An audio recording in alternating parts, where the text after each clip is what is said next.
म्हणजे काकासाहेबांना भलत्या police cases टाकलेल्या आहेत, हे कलम आहेत, ते कलम आहेत. का? काकासाहेबांचे गुरु आहेत शंकररावजी कोल्हे साहेब, त्यांच्यावर केसेस नव्हत्या. बिपिनदादाजी कोल्हे साहेब त्यांनी पण समाजकार्य केलं ना, त्यांच्यावर पण केसेस पडल्या, त्यांच्यावर पण गुन्हे दाखल झाले. त्यांच्यावर जी कलम होती ना तशीच कलम काकांवर पण आहेत. कारण काका समाजकार्य करतात म्हणून त्यांच्यावर काही काही वेळेस पोलीस चुकीच्या केसेस दाखल केल्या जातात आणि त्या सर्व केसेसमधून काकांची निर्दोष मुक्तता झालेली आहे. आणि समोरचा नगराध्यक्ष पदाचा उमेदवार, मी आता नाव घेऊन बोलतो, ते परागजी जे करू आहेत यांच्यावर केसेसच नाहीत म्हणे. अहो त्याकरता समाजकार्य करावं लागतं, लोकांमध्ये यावं लागतं, लोकांच्या समस्याकरता आंदोलन करावे लागतात, मोर्चाला जावं लागतं. नाही आम्ही काय येतो, आमची ओळख काय, सन्माननीय परागजी संधान यांनी काय कार्य केले, तरुण मंडळांना भेटी दिल्या, गणपतीच्या आरतीला उपस्थित राहिले. आणि हे समाजकार्य, समाजकार्य काय सांगावं. आशुतोष दादाने जे कामं केले, हे पेवर ब्लॉक बसवले, हे समाजकार्य. पाण्याच्या टाक्या बांधल्या, हे समाजकार्य. कोपरगावचे रस्ते केले, ते समाजकार्य.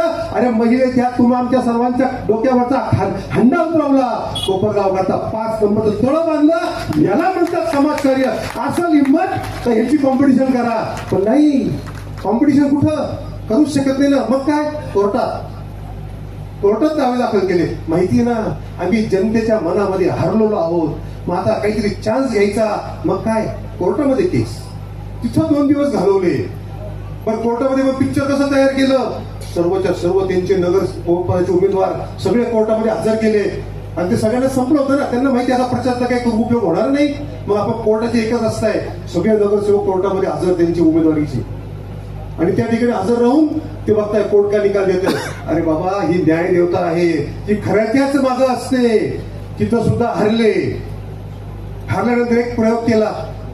एक दुसरा उमेदवार होता, त्याला पार्टीमध्ये घेतलं आणि मग काय सांगितलं बघा बरं, समोरचा एक नगराध्यक्ष पदाचा उमेदवार होता, त्याला पार्टीमध्ये घेतलं आणि मग काय सांगितलं, आता कोपरगावची हवा बदलली. म्हणजे तुम्हाला मान्य आहे की कोपरगावमध्ये हवा कोणाची होती, काकांची.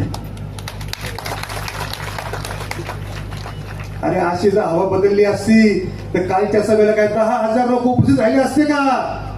10,000 लोकांची आतापर्यंत कोपरगावात नगर परिषदेच्या निवडणुकीच्या प्रचाराकरता आतापर्यंत एवढी मोठी सभा झालेली नाही. एवढी मोठी सभा, एवढा मोठा जनसमुदाय, त्या ठिकाणी सन्माननीय आशुतोष दादांना प्रेम करणारा जनसमुदाय, काकांना आपला मानणारा जनसमुदाय, राष्ट्रवादी काँग्रेस पक्षावर प्रेम करणारा जनसमुदाय, हा सगळा काल त्या सभेला उपस्थित होता. आणि मग सभा झाली आणि मग संपलं, समोरचे परत बोलणं बंद झालं. मग काहीतरी जुने व्हिडिओ टाकले, अजितदादा बोलतायत काहीतरी म्हणून ते जुने व्हिडिओ टाकले. अरे हे काय बालिशपणा लावलाय का? आणि ही कोपरगावची जनता आहे, ज्यांना मतदान करायचं आहे.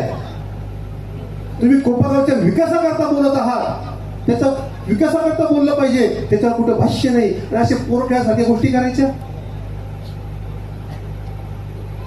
दुसऱ्या गोष्टी काय केल्या, अजून काय आरोप केले की म्हणे संजित कोयटे म्हणजे माझ्यावर ईडीची इन्क्वायरी झाली आहे. बाबा रे, ईडी वगैरे आम्हाला नाही कळत, मी आपला साधा भोळा माणूस आहे. म्हणे ईडीची इन्क्वायरी झाली आणि मला 1 दिवस जेलमध्ये बसावं लागलं. अरे अस्सल हिंमत तर साबित करून दाखवा की हा संदीप कोयटे ईडीची इन्क्वायरी करता जेलमध्ये गेला होता. आणि जर ते मान्य झालं तर मी माझं राजकारण सोडून देईल, मी माझं समाजकारण सोडून देईल. पण नाही, जर त्याचं सिस्टम नाही झालं तर तुम्हाला राजकारण सोडावं लागेल. असं हिंमत तर या समोर. खोटं बोलायचं बंद करा, बोलायचं असेल तर विकासावर बोला. आणि असं जर व्यक्ती दोषाच्या बाबतीत अजून एक विषय मांडला, काय की संदीप कोयटे काय बाहेरच होते, त्याला कोपरगाव काय माहिती नाही. अरे कोपरगाव माहिती नाही, माझं बालपण इथे गेलेलं आहे, मी इथे यांची शाळेत शिकवलो आहे. अरे मी तर तुमच्या शेजारी खेळलो आहे. गजानन नगरमध्ये शिंदे सर राहायचे, जोरवेकर सर राहायचे, थोरात राहायचे, त्यांच्याकडे कोर्टाच्या बाजूला मी लहानपण माझं गेलेलं आहे. त्या ठिकाणी मी खेळलोय, मला माहिती कोपरगाव काय कसं आहे. आणि मग मी जर मोठं झालो आणि मी जर व्यवसाय टाकला आणि व्यवसाय निमित्ताने जर मला बाहेर राज्यात जावं लागलं, काय चुकीचं आहे. पण मी व्यवसाय बाहेर राज्यात करतो, पण माझं मुख्य कार्यालय जे आहे, माझी कंपनी आहे सुदन गोल्ड लोन नावाची, त्या कंपनीचं मुख्य कार्यालय मी मुंबईत सुद्धा करू शकलो असतो. ती फायनान्स कंपनी आहे, भारतातल्या सर्व फायनान्स कंपन्यांचे ऑफिस हे मुंबईमध्ये असतात. मी 3 वर्षापूर्वी कोपरगावमध्ये सुगम गोल्ड लोन कंपनीची स्थापना केली आणि त्या कंपनीच्या मार्फत मी 5,000 कोटी रुपयांचा व्यवसाय केला 3 वर्षामध्ये. मी हे का करू शकलो? कारण की माझ्याबरोबर कोपरगावातील युवक हे माझ्या कंपनीमध्ये साथीला होते. कोण होते ते युवक? या माझ्या कोपरगावातील ग्रामीण भागातील शेतकऱ्याची मुलं होते. लक्ष्मीनगर असेल, गांधीनगर असेल, गजानन नगर असेल, या ठिकाणी राहणारे मुलं हे माझ्या सुगम गोल्ड लोन कंपनीमध्ये काम करतात आणि त्यांच्या साथीमुळं आपल्या कोपरगावातील एक कंपनी आज महाराष्ट्र, तेलंगणा, आंध्र, कर्नाटका, गुजरात, केरळ, राजस्थान, मध्य प्रदेश या 8 राज्यांमध्ये काम करते. याचा कोपरगावकरांना अभिमान वाटला पाहिजे का वाईट वाटलं पाहिजे? त्यांना त्रास होतोय का? तुम्ही जर बघितलं असेल ना, आज मी सांगू शकतो माझा व्यवसाय काय आहे, मी पैसा कुठून कमवतोय, माझं घरदार कशावर चालतंय. समोरच्या मुलाने सांगावं त्यांचा व्यवसाय काय आहे. माझं चॅलेंज आहे. ते कुठं काम करतात किंवा त्यांची कुठं खासगी कंपनी आहे सांगू शकत नाही. कारण की त्यांना उत्पन्न कसं येतं? काळा पैसा सगळा. कुठून कुठून काळा पैसा मिळवायचा आणि आपलं घरदार चालवायचं आणि मग हे अशी कामं करायची. मी तर सरळ सांगतो, सन्माननीय आमदार आशिषदादा काळे यांनी जनसामान्यामधले साधे कार्यकर्त्यांना आज मोठ्या मोठ्या ठिकाणी उमेदवारी दिलेली आहे. काकासाहेब कोयटे असतील, आपले या ठिकाणचे उमेदवार असतील, नाईकवाडे साहेब असतील, कानडेताई असतील, शिंदेताई असतील, आपले वाल्मिक कहेरे असतील, हे जनसामान्यामध्ये काम करणाऱ्या कार्यकर्त्यांना आशिषदादांनी उमेदवारी दिली. तशीच त्यांनी सन्माननीय काकासाहेब कोयटेंना पण दिली. का? समोरच्या पार्टीमध्ये असे उमेदवार नव्हते, असे कार्यकर्ते नव्हते? होते, पण त्यांनी अशा कार्यकर्त्यांना उमेदवारी दिली नाही. तुमच्याच प्रभागामध्ये जे कार्यकर्ते असतील की ज्यांनी आपली आखी हयात त्या कुटुंबाकरता घातली, पण त्यांना उमेदवारी दिली नाही. त्यांनी उमेदवारी कोणाला दिली? जो माणूस आपल्या सर्व काळ्या कारनाम्यांचा हिशोब ठेवू शकतो, जो डायरी मेंटेन करू शकतो, त्याला म्हणतात ना हिशोब घेणारा मुनीमजी, की जो आपल्या सगळ्या काळ्या पैशांचा हिशोब घेऊ शकेल, अशा मुनीमजींना त्यांनी उमेदवारी दिली. का बरं? कारण की आपले सर्व येणाऱ्या काळ्या पैशांचा हिशोब हा इथे ठेवू शकला पाहिजे. हा माणूस नगरपालिकेत गेला तर नगरपालिकेत जो काय भ्रष्टाचार करता येईल तो करायचा आणि त्याचा हिशोब त्याच्याकडून घेता येईल. त्यावर जास्त बोलणार नाही, परंतु फक्त एक सांगतो, पाण्यासंदर्भात आपण 23 दिवसाआड पाणी घेतलेलं आहे आणि आज आपल्याला नियमित पाणी पुरवठा होत आहे. हाच पाणी पुरवठा जर आपल्याला नियमित चालू ठेवायचा असेल तर आपल्याला येत्या नगरपालिकेमध्ये आमदार आशिषदादा काळे यांच्या विचाराची लोक नगरपालिकेमध्ये पाठवायचे आहे. तसंच आपण बघाल 2019 पर्यंत कोपरगाव शहराची काय अवस्था होती, आपल्या या भागाची पण काय अवस्था होती. आमदार आशिषदादा काळे जेव्हा आमदार झाले त्यानंतर त्यांनी कोपरगाव शहरातील सर्व मुख्य रस्ते असतील, त्यात मेन रोड असेल, धारंगा रोड असेल, बँक रोड असेल, गांधीनगर रोड असेल, येवला रोड असेल, निवारा रोड असेल, राम मंदिर रोड असेल, आहेत जे सर्व रोड दादांच्या निधीतून झालेले आहे. छोट्या छोट्या गल्ल्यामधले रस्ते झालेले आहे. आपल्या भागातही बरेचसे काम झालेले आहे. आता इथं छोटासा पूल होत आहे. परत आपला जो समोरून जो नाला जातो हा नाला सुद्धा काही दिवसातच तो पूर्ण होणार आहे. जी मोठी गटार आहे, जी पावसाळ्यामध्ये खूप हाल होतात आपल्या या भागातील नागरिकांचे, तर ती गटार सुद्धा इलेक्शन झाल्यावर होणार आहे. कारण की बराचसा निधीतून काम या भागात झालेले आहे आणि 14 आणि 15 या 2 वार्डासाठी जवळजवळ 2 कोटींचा निधी मंजूर झालेला आहे. त्याचे कामही पडलेले आहे. त्या कामामध्ये आपण हा जो शेजारचा रस्ता आहे हा होणार आहे. याच्या मागं जो गोरडे घर ते साळवे घर आहे तो रस्ता होणार आहे. शिशुविकास पासून तिथे सय्यद घर आपल्या डोकी घरापर्यंतचा रस्ता होणार आहे. पुढं मंदिरापासून प्युअर ब्लॉकचं काम झालेलं आहे, गटर झालेली आहे. त्याच्या अलीकडचा जो रस्ता त्याच्यावर काँक्रीटीकरण होणार आहे. बरेचसे काम मार्गी लागलेले आहे. फक्त इलेक्शन झाल्यानंतर ते काम पूर्ण होणार आहे. हे जर काम आपल्याला पूर्ण करायचे असतील तर दादांच्या विचाराचे नगरसेवक आपल्याला नगरपालिकेत पाठवावे लागतील. कारण की समोरची जी विरोधी पार्टी आहे त्यांना नगरपालिकेमध्ये नगरसेवक का पाठवायचे आहे तर त्यांना दादांनी निधी जो मंजूर करून आणलेला आहे त्या निधीचे जे कामं आहे ते कामं होऊन द्यायचे नाही आहे. त्यांचा मुख्य उद्देश फक्त दादांनी जो निधी आणलेला आहे त्या निधीचे कामं झाले नाही पाहिजे आणि जनतेला त्रास दिला पाहिजे. आपला भाग आपलं कोपरगाव हे विकासापासून वंचित ठेवायचं आहे. कारण की आपल्याला माहीत आहे का दादा एक विजन असलेले नेते आहे. त्यांच्या जोडीला जे आपले नगराध्यक्षपदाचे उमेदवार आहे तेही एक विजन असलेले नेते आहेत. त्यांचं समाजकारण आपल्या बऱ्याचशा लोकांना माहिती आहे. एकच उदाहरण देतो त्यांच्याबद्दल. एक महान व्यक्ती बऱ्याचशांनी सांगितलेले का चांगल्या माणसाची ओळख जी चांगल्या माणसाची ओळख असते ती कशी पाठावी. तर ज्याचा कर्मचारी एकदम जुना असतो त्या तो एकदम चांगला माणूस असतो. तर आपल्या भागातील योगेश भाऊ उपाध्ये जवळजवळ 20 ते 25 वर्षापासून त्यांच्याकडे कर्मचारी म्हणून काम करता हे आपल्या सर्वांना माहीत आहे. जर काकांचं चरित्र जर चांगलं नसतं तर असे आपल्याच भागातील कर्मचारी त्यांच्याकडे टिकले नसते. त्यांनी केव्हाच त्यांना सोडून दिलेलं असतं. पण आपण बघतो का ते आजही त्यांच्याकडेच आहे. काकांनी शाळेच्या माध्यमातून असेल बँकेच्या माध्यमातून बऱ्याच युवकांना रोजगार निर्माण करून दिलेला आहे. तर अशा चांगल्या व्यक्ती दादांनी आपल्या नगराध्यक्ष पदासाठी दिलेल्या आहे. तर माझी आपल्या सर्वांना विनंती आहे 14 नंबर असेल किंवा 15 नंबर असेल या भागातून जे आपले उमेदवार आहे घड्याळ चिन्ह आहे 14 आणि 15चे आणि नगराध्यक्ष पदाचे उमेदवार काकासाहेब कोयटे या पाचींना 5 घड्याळ राहणार आहे. तर पाचींना भरघोस मतांनी निवडून द्या व आपल्या भागातील विकास करण्याची संधी द्या. इतकं बोलताना थांबतो. आपण 2014 ते 19 या कोपरगाव शहरामध्ये विरोधी आमदार असताना कोपरगाव शहराची परिस्थिती बघितली होती. एकही रस्ता कोपरगाव शहरात केला नाही व या कोपरगाव शहराला धुळगाव म्हणून नाव पडण्यात आलं. कोपरगाव शहरातलं पाणी 23 दिवसाड यायचं आपल्याला. अशा परिस्थितीमध्ये आपण आशुतोष दादांना 2019ला निवडून दिलं. आशुतोष दादांनी आपल्याला सांगितलं की मी ज्या तुमच्या टाक्या दिसत्या रोडवरच्या त्या टाक्या कमी कराल म्हणजे तुमच्या डोक्यावरचा अंडा खांद्यावर घेईल. आपण सगळ्यांनी दादांच्या बोलण्यावर विश्वास ठेवला आणि दादाला भरघोस मताने निवडून दिलं. तो जो ऐतिहासिक विजय झाला तोच या कोपरगाव शहरामध्ये जे विकास होत आहे त्याला निर्णायक ठरला.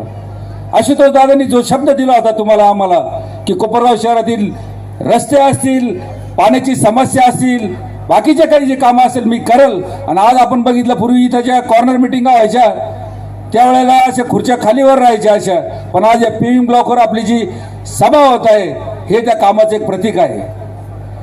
सांगायचं खरं म्हणजे या लोकांनी त्यांच्या 5 वर्षामध्ये या कोपरगाव शहरामध्ये कोणतंच काम केलं नाही. त्यांनी यावं जाहीर आणि सांगावं कमी हे काम केलं आहे. त्यांनी काय केलं? बस स्टँड केलं ते उलटं केलं. त्या ठिकाणी एकही गाळा केला नाही. स्विमिंग टँक केला या इथं कोपऱ्याला तो पडलेला आहे तो बंद अवस्थेत पडलेला आहे. क्रीडा संकुल केलं ते कोपरगाव शहराच्या बाहेर नेलं. ही वस्तुस्थिती आहे यात काही खोटं नाही. त्यांनी यावं सांगावं हे आम्ही नाही केलेलं पण हे त्यांनीच केलेलं आहे. आम्ही आशुतोष दादाचं काम सांगू शकतो. तुम्ही जे चुकीचं जे कॉम्प्लेक्स जे बस स्टँड केलंय त्या कॉम्प्लेक्सचं काम आशुतोष दादांनी मागं चालू केलं हे सत्य आहे. कोपरगाव शहरातील 5 नंबरचं तळ झालं हे सत्य आहे. कोपरगाव शहरामधले सगळे रस्ते आले हे सत्य आहे. कोपरगाव शहरामध्ये 20 ते 25 समाजाला समाज मंदिर बांधून दिले हे सत्य आहे. या ठिकाणी आपण बघतो गाडगे महाराजांचं जिथं आहे त्या ठिकाणी आशुतोष दादांनी निधी दिला. गोरोबा काकांचं पलीकडे मंदिर आहे तिथं निधी दिला. असे 20 ते 22 समाजाला आशुतोष दादांनी बोलावून निधी दिला. अशा प्रकारचं काम आशुतोष दादांनी केलेलं आहे. उपजिल्हा रुग्णालयाचं काम दिमाखात चालू आहे. तुम्ही इथून रोज जाता बघता या ठिकाणी पोलीस स्टेशनच्या बिल्डिंग ज्या 5-5, 7-7, 8-8 मजली आहे त्या आशुतोष दादांच्या निधीतून झालेले आहे. कोर्टाची बिल्डिंग चालू आहे ते आशुतोष दादांनी केले आहे. हे सत्य आहे यात काहीच खोटं नाही. त्यांनी सांगावं काही हे खोटं आहे. जे लोकांना दिसतं ते सत्य आहे. पण तुम्ही 5 वर्ष जर आशुतोष दादा जर करू शकत होते तर तुम्ही हे का केले नाही हा माझा प्रश्न आहे त्यांना.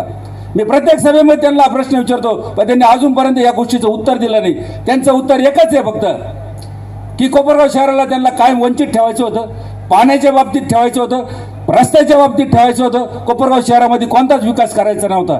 एका साईडला 40 वर्ष या लोकांनी सत्ता भोगली. आशुतोष दादांनी अशोक दादाची 10 वर्ष आशुतोष दादाची 6 वर्ष या 16 वर्षामध्ये कोपरगाव शहरामध्ये हे भरीव काम केलेले. अशोक दादांनी हा मोठा पूल केला. अशोक दादाचं सुद्धा भरपूर काम केलेलं आहे. ITI कॉलेजमध्ये तिकडं निधी उपलब्ध करून दिला. आशुतोष दादा ज्या वेळेला हे आपले आमदार झाले, यांनी त्या ठिकाणी राहिलेलं काम सुद्धा केलं नाही. तो जो साईड सिटीमध्ये ITIचं ज्या ठिकाणी आपल्या गोरगरीब समाजातले आपले पोरं जे ज्या ठिकाणी शिक्षण घेतात ITIचं, त्या ठिकाणी त्यांनी साधारण 14 ते 19 1 रुपयाचा निधी दिला नाही. तो अक्षरशः भुजबंगला टाईप पडला होता. पण आशुतोष दादांनी ज्यावेळेस 19 निवडून आले, त्या ठिकाणी सुद्धा ITIची बिल्डिंग आहे ती पूर्ण केली, फर्निचरचं काम केलं. आज त्या ठिकाणी गोरगरिबाचे पोरं त्या ठिकाणी शिक्षण घेत आहे. त्यांनी एक गोष्ट सांगावं आम्हाला, त्यांनी एकही काम या कोपरगाव शहरात केलं नाही. आणि आज गल्ली बोळात भाषण करत फिरताय आम्हाला मतदान करा. अहो का करायचं हे तर सांगा. तुम्ही काय केलं हे तर तुम्ही सुद्धा विचारलं पाहिजे का तुम्ही काय केलं. आशुतोष काळेंनी हे केलं, तुम्ही काय केलं आम्हाला सांगा. एकही गोष्ट सांगू शकत नाही तुम्हाला. ते का बरं पाण्याचं तळ करू शकत नव्हते. रोज 23 दिवसात पाणी यायचं कोपरगाव शहराला, का त्यांना किव नाही आली, हा माझा त्यांना प्रश्न आहे. काकासाहेब कोयटेंचं काम सांगायचं ठरलं, असंख्य काम या माणसाचं आहे. राजकारण डोळ्यासमोर ठेवून काकासाहेब कोयटेंनी काम नाही केलं. गेल्या 7-8 वर्षापासून कोरोना काळात झाला, त्यानंतर आशुतोष दादांनी जे लोक गरीब आहे, ज्यांना कोणी सांभाळत नाही, निराधार आहे, अपंग आहे, असे 60-70 लोकांना रोज डबे पुरवतो तो माणूस. 2 टाइम जेवण त्यांना पोच करतो, सणासुदीला गोड जेवण देतो. अशा प्रकारचं आशुतोष दादांचं भरघोस काम आहे. शिर्डीमध्ये अनाथ आश्रय निर्माण केलेला आहे, त्या ठिकाणी अनाथ लोक इथेच राहतात. असं नगरपालिका डोळ्यासमोर ठेवून किंवा निवडणूक डोळ्यासमोर काम करणारा उमेदवार आमचा नाहीये. तुमचा उमेदवार काय आता तुम्हाला अख्ख्या गावाला माहिती. आज ते सांगताय पूर आला, आमचा उमेदवार फिरला, असं झालं. काय नाही, सब झूट आहे. पण मला तुम्हाला सांगायचा विषय एकच आहे, या येणाऱ्या निवडणुकीला तुम्ही कोणाच्या भूलथापेला बळी पडू नका. आशुतोष दादा भरघोस निधी आणणार आहे. आशुतोष दादाचे 4 वर्ष राहिलेले आणि सत्ता आपली वरती. आमदार असल्यामुळे दादा निधी आणतील या कोपरगाव शहरामध्ये. पण नगरसेवक जर चुकीचे लोक निवडून दिले तुम्ही, तर हे लोक चुकीचे ठराव करतात. याची परिस्थिती आपल्याला आलेली आहे. 28 कामाचे कोपरगाव शहरातले महत्वाचे रस्ते होत होते. हे लोक कधीच जगामध्ये झालेले नाही. जे लोक कामं करण्यासाठी निवडून आलेले असतात नगरसेवक, त्या लोकांनी कोर्टात जाऊन या कामांवर स्टे घेतला. या कामं होऊन देत नव्हते. 5 नंबरचं तळ जे आपल्याला दिमाखात दिसतंय, त्या ठिकाणी 3-4 शेतकरी उभे केले. त्या लोकांनी एक 5 नंबरचं तळ म्हणून प्रयत्न केला. त्यांनी जाहीर येऊन सांगा मला का आम्ही हे केलेलं नाहीये. मी सांगतो त्यांनी केलेलं आहे. मग हे सगळं कशासाठी केलं, तुम्ही का केलं. या जनतेने जर तुम्हाला निवडून दिलं होतं, तुम्हाला सगळ्यांना भरघोस मात्र निवडून दिलं, तुम्ही सत्ता भोगली या शहरामध्ये आणि खुशाल ठरावांना विरोध करायचा, कोर्टामध्ये जाऊन स्टे घ्यायचा. पण आशुतोष दादांनी कोर्टामध्ये, मी असेल कृष्णा असेल, आम्ही सगळ्यांनी त्या ठिकाणी धावपळ करून तो स्टे उठवला. सगळ्या गोष्टीच्या भानगडी त्यांनी सगळ्या मिटवल्या. मग ह्या गोष्टीचं तुम्हाला सांगणं आहे माझं का आशुतोष दादांनी किती पण निधी जर आणलाय कोपरगाव शहरामध्ये, चुकीचे नगरसेवक जर निवडून आले, उद्या या कोपरगावची एक गल्लीतली समजा एखादी गटार करायची, ही गटार करायची जर ठरली तर नगरपालिकेचा ठराव लागतो. आणि नगरपालिकेमध्ये जर आशुतोष दादाच्या विचाराचे माणसं जर नसले तर तो ठराव ते घेणार नाही. ती गटार आम्हाला करायची नाही म्हणून सांगशाल, मग करायचं काय. आपल्याला या राष्ट्रवादी काँग्रेस पार्टीच्या वतीने जे उमेदवार उभे आहेत नगराध्यक्ष पदासाठी, काकासाहेब कोयटे, त्याचप्रमाणे प्रभाग क्रमांक 14 आणि 15 मध्ये जे उमेदवार आहे, यांचं चिन्ह हे घड्याळ आहे. आणि घड्याळ समोरील बटन दाबून आपल्याला या सर्वांना भरघोस मताने विजयी करायचं आहे. खरं तर या प्रभागाचा जर विचार केला तर अनेक वर्षापासून ठराविक नगरसेवक या प्रभागातून निवडून गेले, परंतु त्यांच्या या काळामध्ये त्यांनी जो विकास करायला पाहिजे होता तो कुठलाही विकास या भागामध्ये झाला नाही. आणि म्हणून माननीय आमदार आशुतोष दादा काळे यांच्या नेतृत्वामध्ये जो पॅनल तयार झाला, त्या पॅनलच्या माध्यमातून प्रभाग क्रमांक 14 आणि 15 मध्ये सर्व नवीन चेहरे, कुठलाही डाग नसलेले चेहरे या प्रभागात उमेदवारी करत आहेत. या प्रभागात जसं आम्ही बघतो, माझं लहानपणीपासनं या प्रभागात येणं जाणं आहे आणि या प्रभागाची जी प्रगती व्हायला पाहिजे होती, जो विकास व्हायला पाहिजे होता तो झाला नाही. परंतु 2019ला माननीय आमदार आशुतोष दादा काळे या कोपरगावचे आमदार झाले आणि त्यांच्या माध्यमातून आमचे हे जे आजचे उमेदवारी करत असलेले जे कोणी उमेदवार आहेत सगळे, तसेच राष्ट्रवादी काँग्रेस पार्टीचे जे पदाधिकारी आहे त्याच्यामध्ये गणेशजी बोरोडे असतील, नवाजभाई असतील, नितीनजी साबळे असतील, सर्वच असंख्य कार्यकर्ते हे आशुतोष दादाच्या माध्यमातून या भागाची समस्या मांडायचे आणि आशुतोष दादाही त्यांची ती समस्या ऐकल्यानंतर ह्या भागासाठी करोडोचा निधी द्यायचे. या भागात ज्या ठिकाणी ही सभा चालू आहे या ठिकाणची पेवर ब्लॉकची सोय सुद्धा आशुतोष दादांनी केली. या ठिकाणी धोबी समाजाचं जे समाज मंदिर आहे त्यासाठी सुद्धा 20 लाख रुपयाचा निधी देण्याचं काम सुद्धा आशुतोष दादांनी केले आहे. मंजूर करून आणलेले आपल्या ज्या काही गटारी शहरामध्ये आहे या पूर्णपणे भूमिगत आपल्याला करायचे. त्याच्यामध्ये जे काही सांडपाणी आपल्या शहरातलं जाईल ते एका ठिकाणी त्याला कनेक्ट करून त्याच्यावर प्रक्रिया करून ते पाणी पिण्याचं सोडून बाकी सगळ्या कामाला आपल्याला वापरता येईल असं ते पाणी त्या सांडपाणी शुद्धीकरणाच्या प्रकल्पामधून त्या ठिकाणी बाहेर निघणार आहे. खरं म्हणजे या प्रकल्पाचा आपल्याला अर्थात डायरेक्ट फायदा म्हणजे एवढंच आहे का कुठेही आपल्याला गटारीचं पाणी बाहेर दिसणार नाही. त्याच्यामुळे दुर्गंधी असेल, कुठे आरोग्याचे प्रश्न त्या पाण्यामुळे निर्माण होत असतील तर त्याचं कुठेही काम त्या कुठेही त्या ठिकाणी लिकेज त्या योजनेमध्ये होणार नाही आणि म्हणून ते प्रश्न त्या ठिकाणी आपले आरोग्याचे भुयारी गटार योजनेच्या माध्यमातून मिटणार आहे. जे काही आपले रस्ते आहे आपण ते कॉन्क्रीट करणार आहोत. बरेचसे रस्ते मागच्या 5 वर्षामध्ये मी केलेले आपल्या बऱ्याचशा गल्ल्यांमध्ये कॉन्क्रीटचे रस्ते असतील किंवा असे पेव्हिंग ब्लॉकचे रस्ते असतील, गल्ली गोळा असतील आपण त्या ठिकाणी मंजूर केलेले आणि म्हणून आपल्याला धुळीचं प्रमाण कमी झालेलं आहे.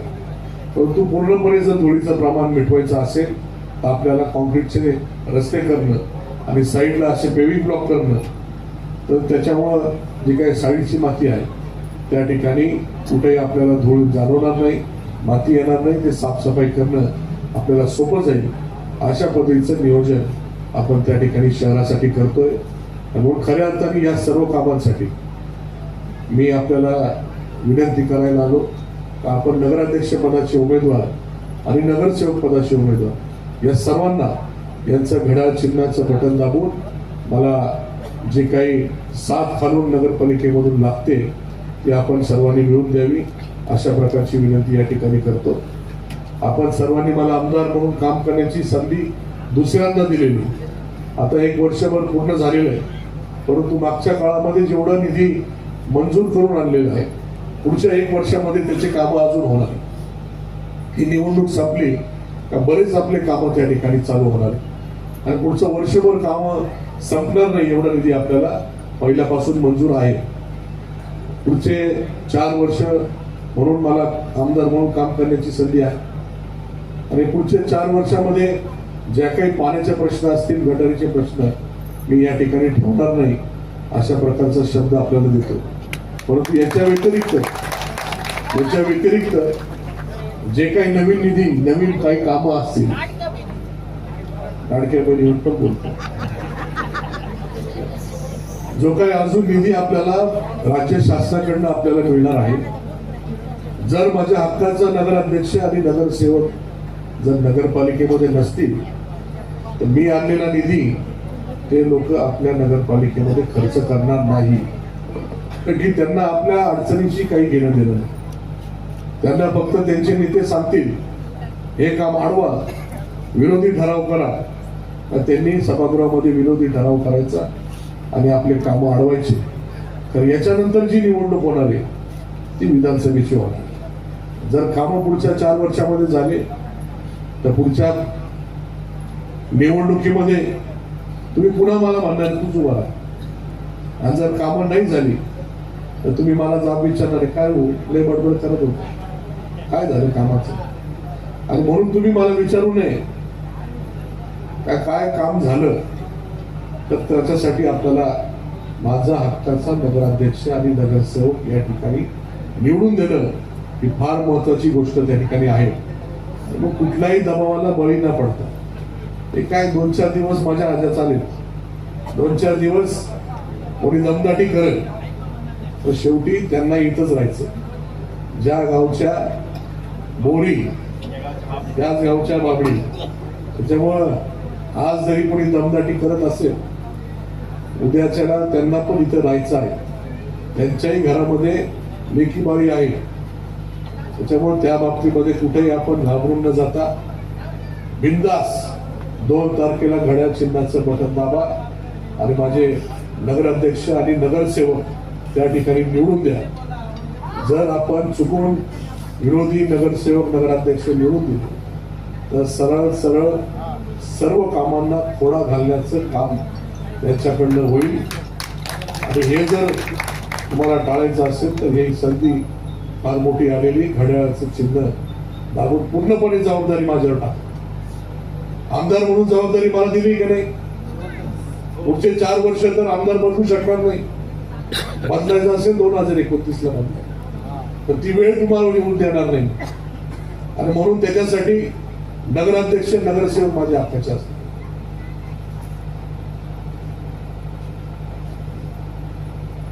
हे सर्वजण निवडून दिले, पूर्णपणे जबाबदारी माझ्यावर टाकली, तर त्यांच्या सगळ्यांकडनं काम करून घेण्याची जबाबदारी त्या ठिकाणी माझी राहील. आणि पुढे तुम्हाला त्या ठिकाणी बोलायची संधी कुठं राहणार नाही. चुकून सुद्धा विरोधी नगरसेवक नगराध्यक्ष त्या ठिकाणी निवडायची काही गरज नाही, एवढी विनंती या ठिकाणी करेल. आपले भरपूर प्रश्न आहे, हे रस्ते, गटारी, पाणी वगैरे हे सगळ्या गोष्टी करणारच. या सर्व आपल्या मूलभूत गरजा आहेत आणि हे सर्व आपले मूलभूत हक्क आहेत. या गोष्टी आपल्याला मिळायलाच पाहिजे. आपला बसलेले पत्रकार आहे, या सर्व गोष्टी बेसिक आहेत. याच्यासाठी तुम्हाला रोज भांडायची गरज नाही पडली पाहिजे. दिवसातले किती वेळा आपलं पाणी भरण्यामध्ये याच्यामध्ये जात, तर या सगळ्या गोष्टी तर आपण करणारच आहे. हा सर्व करण्याची जबाबदारी माझी आहे. हा तुम्हाला माझा शब्द आहे का पुढच्या 3 वर्षामध्ये आपल्याला रोज पाणी त्या ठिकाणी दिल्याशिवाय मी राहणार नाही.